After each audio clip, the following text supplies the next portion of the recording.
جعلين أما أنا ولقي فيلم سومال لك وارك عدالة الرأي بهد بخدع وعنده يخصو أركي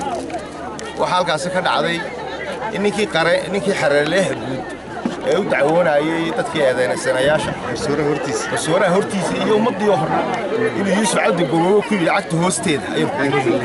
الشباب يقول وحويان runtii cadad juleyn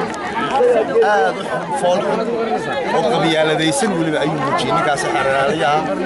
oo magaciisa aadan u soo koobay oo jecelahay magaciisa saxan loo gaado marka waxa weeyaan waxa dalka ka dhacay wax wanaagsan ma maanta waxay ahayd oo aan weydiiyay maxkamadda anugu maadaama ay baarlamaanka Soomaaliland sanadkii 2004 uu ansixiyay xeerkii saxaafadda oo saxaafaddu marka ay qalad samayso xeerkaas in lagu xukumo ahayd Yuusuf Cabdi Goobi laakiin xaqii laga xukumi lahaa lagu xukumay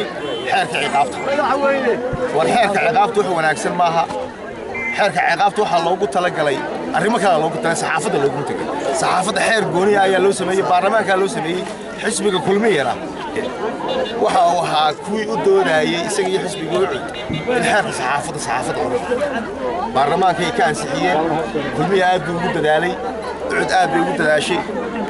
halkii la filayay inaanu hore uga socono dib bay u noqon maanta sifa sharci ninka loo ma adeegsan sifa ay ka muuqato hanjabaad caga jugleyn sifa ay ka muuqato argos